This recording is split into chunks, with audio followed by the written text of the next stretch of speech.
Morning. Oh, All right. we're ready, Madam City Clerk. We're Yes, ready. sir. Good morning to each and every one. And we will turn it over now to our very capable City Clerk. This is the pre-meeting of the Mobile City Council, Tuesday, February 2nd. We have approval of minutes from January 26th. Good job. Great job. Good. Okay.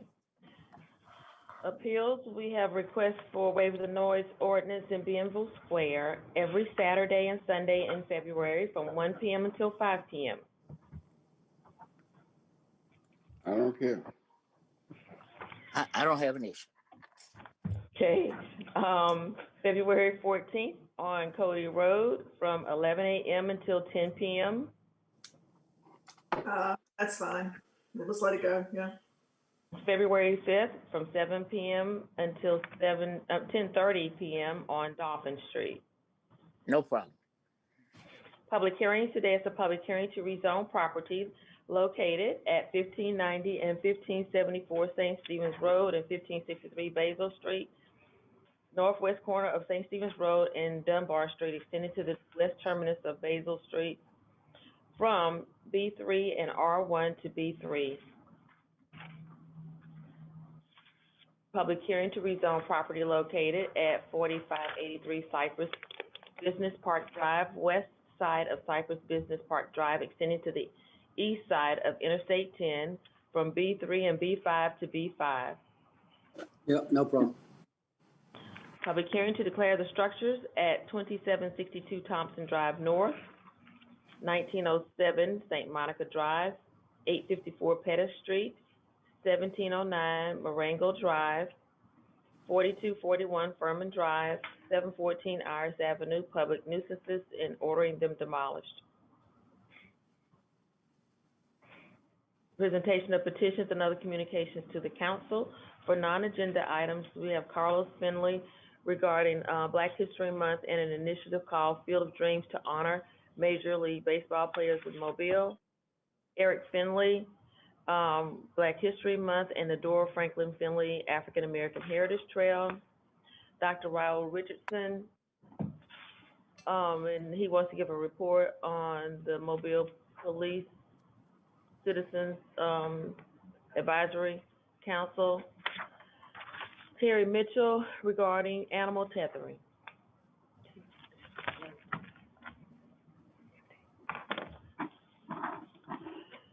Essential COVID-19 items held over, 07043, ordinance pertaining to animal tethering. 64036. Whoa. Let's go back to the animal tethering. Fred, what's your intention with respect to this?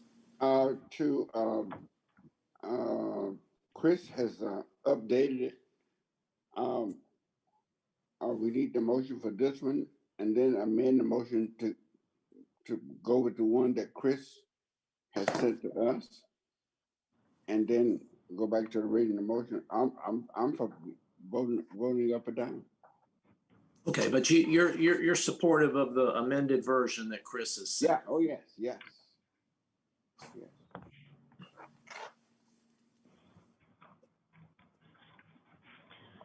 Madam Clerk, do you have a copy of the amended version? Yes. Good. 64036, ordinance to rezone property located at the east terminus of Blue Ridge Boulevard, extending to the west terminus of Old Dobbin Drive North, the west terminus of Harness Way, the north terminus of Creek Line Drive, and the north terminus of Valleydale Drive from R1, R2, and B1 to R1. 34003, ordinance to amend Chapter 34 of the City Code to include the real property business privilege tax applicable to lessors of residential buildings and dwellings to the schedule of licenses. That one also makes 08043, approved purchase order to Emergency Equipment Professional for 4 Pierce. Hold on for a minute. Didn't we send 34003 to a committee?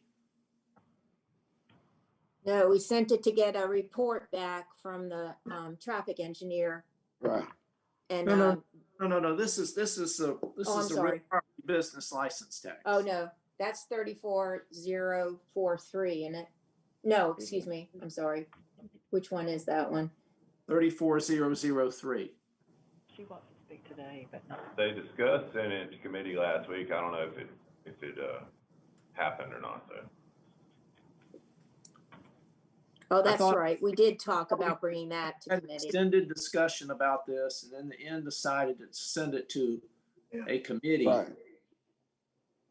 And the vice guess it was- president said he would let the president make that decision. I think we talked about it at pre-conference, and I'm not sure Levon was present at That's Well, right. pre-conference last week. I believe that's exactly what has happened. So it has not been assigned to a committee at this point. What would you all want to do? Lay it over a couple of weeks in order that we might have a committee meeting? Yes. Yeah, Yes, yeah, I had, told the president on, he probably just didn't remember, but between meetings that the council had requested, for a committee meeting and everything. So, yeah, I would say just lay it over for, at least 2 weeks and, just go ahead and just get that assigned. So it'll be ready for 10:30. Okay, we're gonna hold it over 2 weeks. Yes, sir.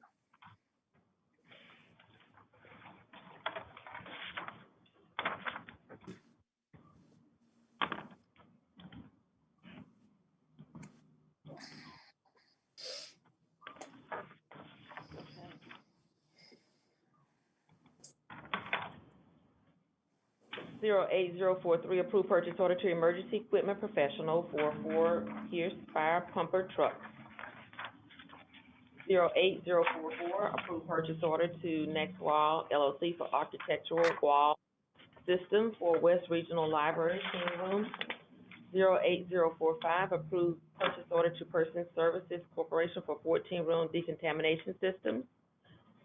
21046, authorized contract with Spire LLC for marketing services for the Parks and Recreation Department.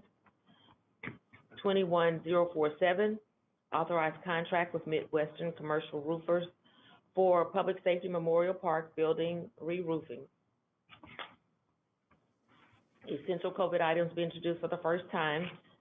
64004 is the ordinance to rezone property located at 1590 and 1574 St. Stephen's Road and 1563 Basil Street.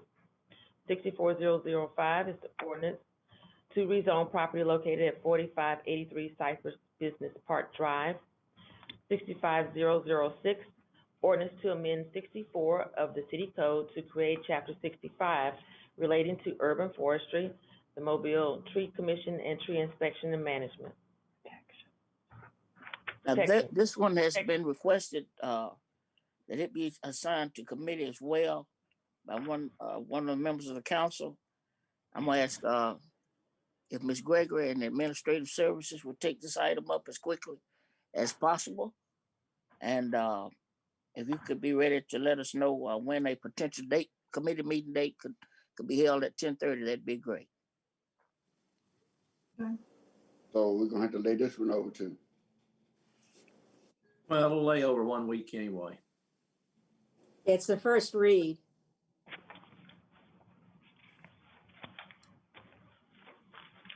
Zero 8062, approved purchase order to Air Gas USA LLC for 10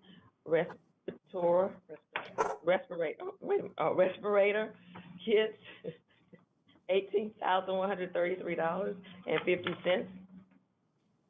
08063, approved purchase order to UJ Chevrolet for Chevrolet Silverado pickup truck, $27,632.54.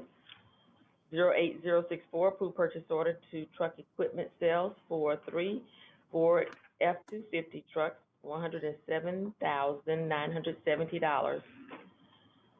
08065, approved purchase order to Dream Seats for furniture for fire stations, $17,017.68. 09066, appropriate $1,878,000 from the 2020 Alabama Municipal Government Trust allocation to various capital projects. 21067, authorized contract with Southern Earth Sciences for biannual groundwater sampling, statistical evaluations, and groundwater monitoring reports for both Bates C and D landfill and Hickory Street landfill, $56,538.90. 21068, authorized contract with DOT Construction Services for 2019 miscellaneous drainage repairs, Group A. Okay, on this one, do we have a DBE? Yes, sir. It was sent this morning, about 7 to your email, but they have selected Hughes Plumbing and Utility Contractors for excavation and hauling, and they have 70% of the contract. I'm sorry, Okay. 40% of the contract. Okay, so, the DBE been certified to be a true DBE? Yes, sir. They've been certified by the Alabama Department of Transportation. Okay. All right. 31069, authorized fiscal year 20 assistance to firefighters grant. City's portion is $288,838.50.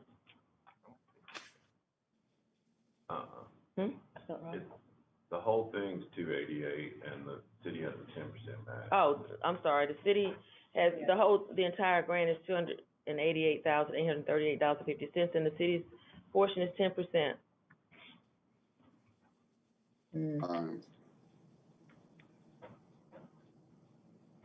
And that will be corrected then, correct?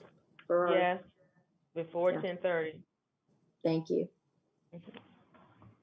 37070, recommend approval to the ABC Board for issuance of a restaurant retail liquor license for Agave Mexican Restaurant on O'Shell Road. 40071 through 076 are declaring the structures public nuisances and ordering them demolished. 58077, assess cost for removal of weeds, Weed Lien Group 1607. 60078, approve award of special bonus to the Parks and Recreation Department Employee of the Month. I have a 60 question about that, if I may. There was some talk about doing a special bonus for Public Works employees, and we were told that was not possible. How is it, and I'm not saying this isn't a good thing to do, because I believe in it, but Parks and Recreation, that's an okay? So I just don't know what the difference is. But we Yeah, were so- told that when we inquired about bonuses for Public Works employees. I remember. Yeah, so I can answer that question. So Sure. this is Jim. So based on the incentive program that we had in place for Public Works employees, and at that time it included essentially the folks in John Peavy's department, plus at that point the parks maintenance crews, because at that time they were under the Public Works. They would not be able to participate in that because they would potentially cap out, because there's only $1,000 annual incentive that could go to an employee. So with the opportunities for those incentives, and then if you were to do that, it would put them in a situation that wouldn't work. So, but this applies to all the rest of the recreation. Currently applies to all the recreation folks in Shonda's department that don't fall under that category. But I will say that. So at any rate, so that's kind of where it stands. So this is effectively the other half of her entire department. And Ricardo's here with any other, to answer any other questions that you may have.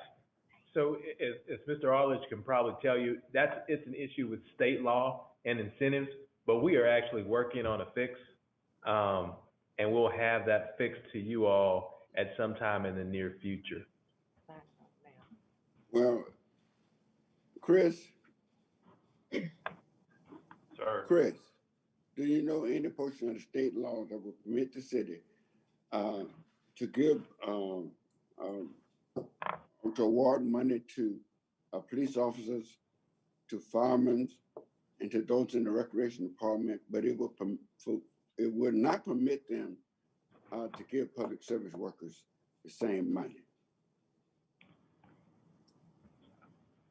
Well, That's, I want Chris. Hello, Chris. Are you out there somewhere? I'm here. well, I don't want to put Mr. Arledge on the spot because that's not what I said. It's not because they're public works workers. It's not their department. It is because you're limited to $1,000 in incentives for any employee during a year term. And because Public Works has an incentive program already, that is why. So anybody who gets an additional incentive that you all vote on a regular basis, that's issue. So I can send that statute to Mr. Arledge and to the rest of the council if you'd like, but it's not because of where they are, it's because they already get an incentive through the incentive program. And I said, we're working on a fix and we'll have that to you all in a few. Yeah, that's important, that we're trying to rectify that and make it so that that will exist in the future, so that there will be an opportunity for the Public Works employees to do that. That's one of my top items that I'm working on right now. Okay, the only thing I'm saying is that we're giving to one, we're not trying to give everybody anything. We're giving one employee in the recreation department, the $500. You're giving one employee in the police department. You're not trying to incentivize all officers. You're giving one officer over there and one over there in the fire department. But we just can't give one in public works because, see, they're on this program. When the police department was getting a $10,000 raise and the public service workers were not getting a dime, the police department was still getting the incentive. So now we're saying that they get that we gave them some sort of little lightweight perk, and we can't give them nothing else. I don't buy that no way, shape, form, or fashion. Just want you to know I'm not buying that, and I don't really think it's legal for y'all to treat the employees like that. Treat them all the same.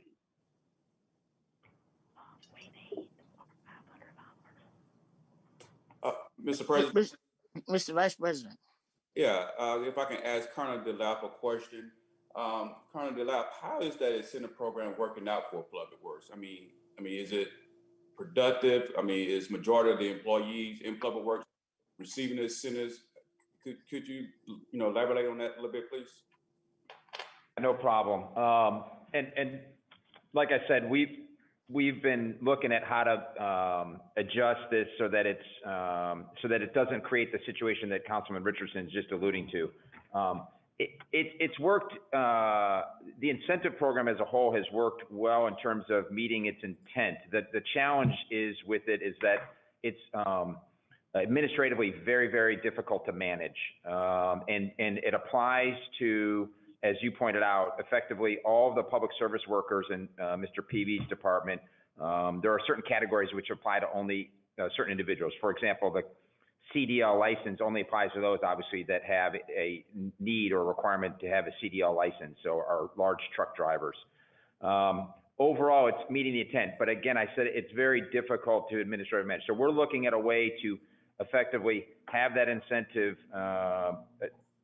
become more permanent, basically a part of their pay, and then allow that the $500 employee of the month thing still apply to those employees. So we're really close. We're working with HR right now to make that fix and make it more of a permanent thing for those employees, which will ultimately be a good thing overall. Which is what Question, Colonel DeLapp. One, what is the time frame you think that might happen? And my second question is, how many Public Works employees have received the incentive? And if you can't know that on top of your head, if you can just email it to the council later on. Yeah, no problem. We'll get you that number. And again, I would say roughly it's about 300 to 400 folks, roughly, but I'll get you the details. And as far as y'all looking to make this change, when is that looking, be a process? We're hoping to do that this month. Okay. And then one more, so that's 300 or 400 Public Works employees out of how many? Total, well, I mean, it effectively impacts all the folks that we just talked about, all the folks in the Public Services Department and those that were in the parks. What was that number? That's the number I gave you, about 300 or so. But the total employees, Yes, and how many received incentives? that's the same number. But different employees receive them at different, depending on their skills or the requirements. As I said, the CDL is unique. Not everyone gets that. So there's 3 to 4 different elements of the incentive program. So pretty much just about every public works employee have received this incentive. That's what you're saying? Or I'm misunderstanding that? No, those that it applied to in the program receive the incentive, correct? The answer is no, CJ. Colonel, I'm sorry, Mr. Vice President. Yeah, thank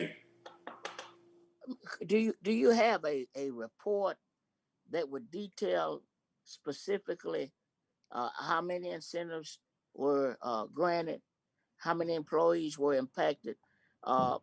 Because I know that would be of great interest, not only to me, but probably the rest of the council. Do you have a summary or a report of just how impactful the incentive program has been and how many employees it has impacted? We can generate those numbers for you. I think that would be helpful, and as quickly as you could get the fix with HR over to Mr. Arledge and to the members of the council, I think that would be important. All of us want to see as many employees honored and financially rewarded for hard work as possible. I know we've talked about this 3 or 4 times. There's always been the notion of a legal holdup. So if we can find an end around that, that would be greatly appreciated. Yeah. Mr. President, we couldn't agree with you more. We are working, that's exactly what we're working on. We'll be glad to brief you on how we're working to make not only this process more equitable, but to eliminate the problem that Councilman Richardson is talking about so that we can make sure that everyone can get the $500 Employee of the Month. And we should have that done this month, but we'll be glad to brief you all on those issues because making this process more equitable across the board is exactly the same thing that we want to do as well. I have another question too. Well, I think I heard Ms. Gregory, then we'll come right Sure. to you, Ms. Thank Gregory. Yeah, thank you, Mr. President. And I appreciate what Mr. Woods said because I think what we're having trouble with is the incentives that the public works folks received are really kind of in lieu of raises, but it's sort of what it is. The Employee of the Month is something on top of that, just like it would be for the police department or fire department, whomever who got a raise, but they're also able to get this one-time bonus for doing something out of the norm, extra special kind of, and that's why it's a bonus. So I think that's what we're having trouble with. And the fact that the incentives are sort of looked at as their raise, to me, should not be counted against them to be able to get something on top of that, like others are getting. I mean, I understand there's some legal issues going on, but if we could get that worked out so that these folks could also be given these bonuses, picked out once a month, just like some of the other employees, I think that would be really the best thing that we can have happen to be able to recognize them for doing something a little more special, out of the ordinary, more extraordinary, if you will, in their work. Ms. Gregory, to the extent anybody just articulated exactly what we're working on, that's it. If that's the home run that we're talking about doing. And so that is the solution that we're working on towards the end of the month. It takes some steps. We had a meeting on it last week. We've got another meeting this week. We've got to brief you all on it, but that's actually what's in the pipeline now to make sure. And I can tell you all, there's some other issues that we'll brief you on that we're fixing dealing with the program. But what Ms. Gregory said is completely on the same page with the administration. That's where we're going. Mr. President. Mr. Vice President and Mr. Small, Mr. Davis. Okay. I also, but I'm sorry, Ms. Rich. I apologize, Ms. Rich, and then and put me down too. Put me down too. Thank you. And Ms. Gregory said it very well, as you also mentioned, about what the council is struggling with based on initially the council had programmed through the budget raises for employees, but there was instead this incentive program, and they seem to be things that are part of their job, and yet the bonus is for above and beyond. So I hope that we can right the ship and get it going. And I just wanted some clarification because I wasn't sure if I understood it correctly. Is the administration looking at putting raises in place and removing this incentive pay instead? Is it, or am I misinterpreting what was commented on? Bingo. Effectively, yes, that's what we're doing. Yes. Oh, Okay, so then you have basically agreed with the council. It just took you a Right. couple of years. Hello? Oop, there it is. easier all the way around, I think. Yes, and that's what we really wanted. And so, okay, well, we'll look forward to that for sure. Thank you. Mr. President. Well, I got Mr. Small, then Mr. Okay. Dave, then All Mr. right. Richardson. Got you. Mr. Vice President. Yeah, thank you, Mr. President. And I guess to, Mr. Woods and Colonel DeLapp, again, want to just, because I know this is going to come up in the community, especially the district that I represent. But I just want to make sure that I have an answer when this does come up. But if we can get the actually number of public works employees that have received the incentives versus the number of employees total, in the that works for the city. If we can just get that comparison, I will greatly would appreciate it, because I know that is going to come up, and everything. Problem, we'll get you those numbers. All right, thank you. Thank you.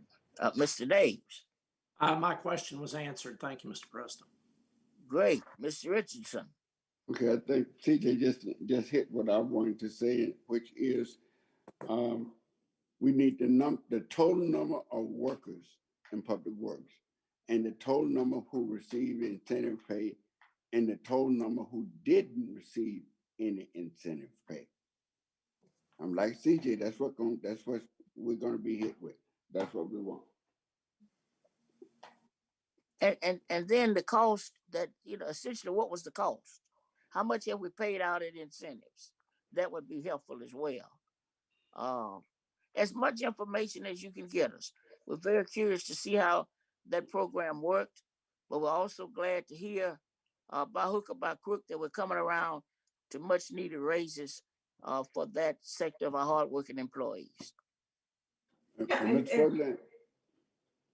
President. Oh, but okay, I think I heard Ms. Gregory first. I'm for her. Yeah, and just to go back over, Colonel DeLapp, what you said about the raises, can you just one more, or maybe that was Ricardo, can you just say that one more time so that everybody hears what the intent is with this about raises versus incentives, so that we're just all clear? So the intent is to eliminate the burden of trying to track these through an incentive program, which effectively just is, a part of their salary, and make these the permanent pay adjustments in a raise with those employees. So that, and then that will also address the issue that Councilman Richardson raised, which is they couldn't participate in Employee of the Month because they already had this incentive program. The incentive is not part of their pay. And so it's seen as a bonus, and that makes it very problematic for us to apply that other Employee of the Month program. So it's not just trying to fix that; it's also trying to make sure we address the bigger issue that you've all been talking about here, which is one of the things I first noticed when I came in. So I think this will fix that. We hope to have it done. HR is working the numbers right now, and we hope to have it done by the end of this month. And the incentive per, I guess, classification of the employees, is that what the raise will be? It won't be like an across the board 5% or 10%. It will just be whatever their incentive was for whatever their job is? They'll be done in increments, in using those increments, because that's what we have to use. We have to stick to those increments. It's a 2.5 or 5 or whatever applies, so that it lines up properly. That's how it'll be done.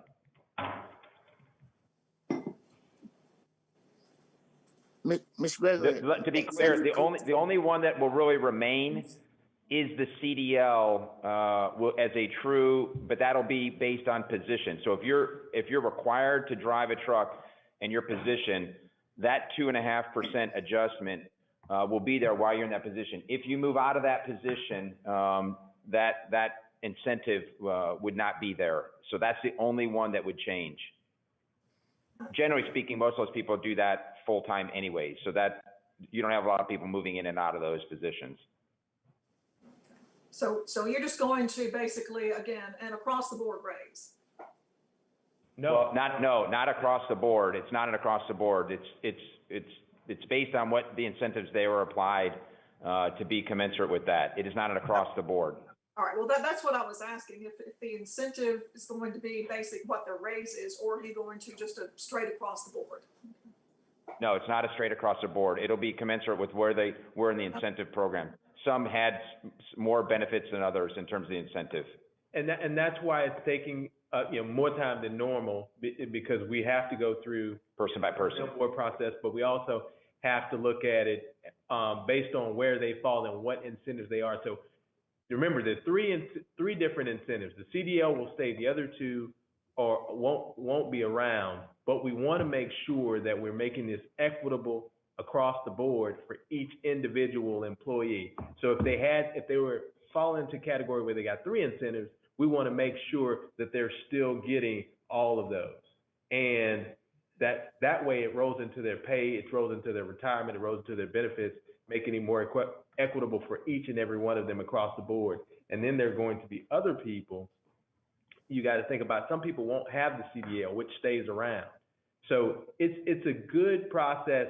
It does exactly what you are talking about. I think we're on the same page.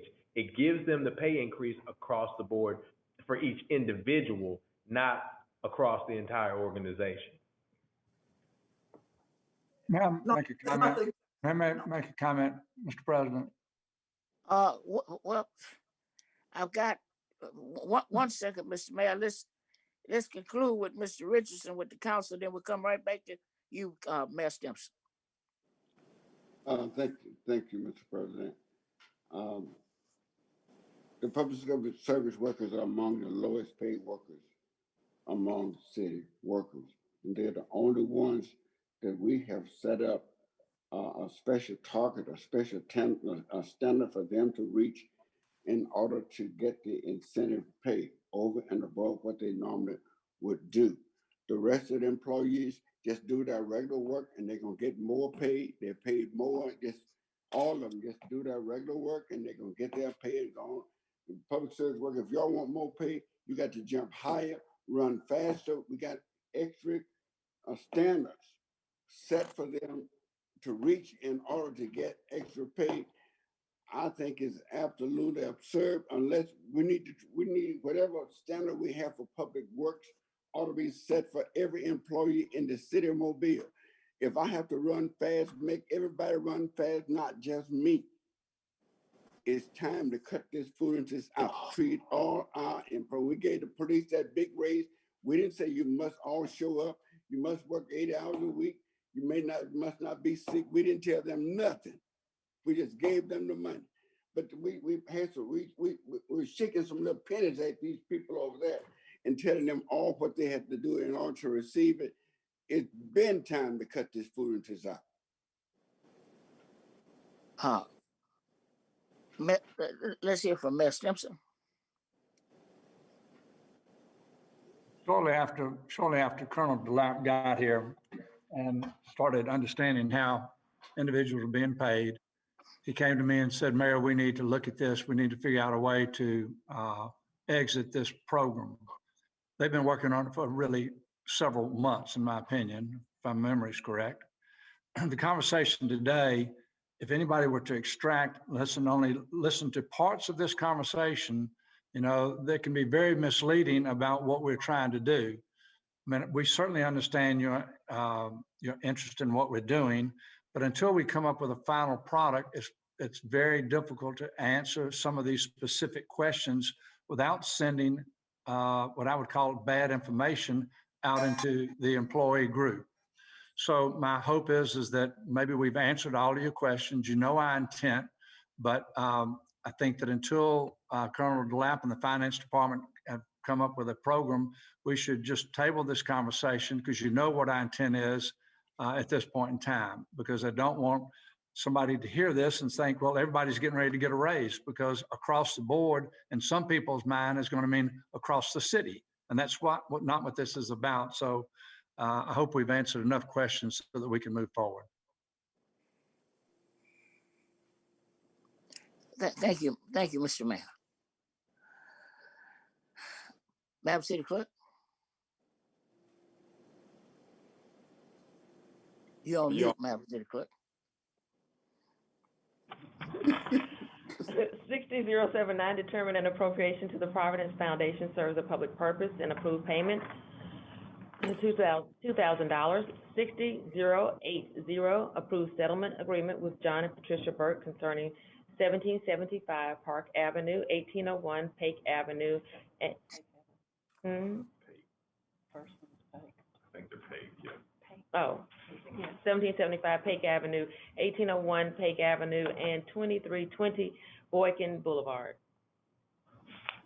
03082, appoint Andrew Thigpen to the Short-Term Rental Citizens Advisory Committee. Mr. President? Yes, ma'am. This is the task force that we are trying to get formed so that they can start working on short-term rentals. We still have a few appointments that need to be made. So if everybody would go ahead and make their appointments, as well as the mayor. Mayor, you have one that is for small business. If you all would start looking and get those appointments made, then we can get the task force together so that they can start working. Yes, ma'am. Okay. Mr. President. Mr. Vice President. Ms. Gregory, I had an appointee, and by the time I got ready to submit their names, they said they were to commit the time. So I got a couple other people trying to get, asking everything and waiting for a response. Hopefully I get that, if not today or tomorrow. Right. Okay, thanks. Call for public hearings. 41081 calls for public hearing to rezone property located at 5001 and 5009 Cottage Hill Road, southwest corner of Cottage Hill Road and North Demetropolis Road from R1 and B2 to B2, scheduled March 2nd. Announcements. Mr. President. Yes, sir. Mr. Davis. Ones I have that we're going to take up today are 37070, which is the liquor approval, then the declaring the structures, 58077, assessing cost removal of weeds, the approval of the special bonus to the Parks and Rec Department employee, the discretionary distribution of Providence Foundation, and appointing Mr. Thigpen to the Short-Term Rental Advisories Committee. I would also like to say, Mr. President, that as everyone knows, we have a meeting of the Finance Committee to discuss the pending food truck legislation today, immediately following our 10:30 meeting. We all received a communication from Mr. Omansky and Mr. Rast, which indicates the setting out their proposal, which has the support of a large number of the brick and mortar operators. I know they intend to be at the meeting today. My hope is that the committee, after hearing from anybody who wants to speak to us, that the committee would be able to make a recommendation to the full council with respect to really the only issue outstanding, which is the setback requirement. So that would be my hope from our meeting today, so that the full council can act on this the next time it appears on the agenda, which is next week or the week after, something like that. Thank you, Mr. Davis. Any further announcements? I don't have an announcement. I just have a question of the clerk, if I may. Is there anyone signed in to talk about the rezoning in District 6? Yes, Okay. we have, I don't have them in front of me, I'm sorry. Sure. But, it's, the representation, the attorneys representing the rezoning. Okay, thank you. Mhm. No citizens from the area then?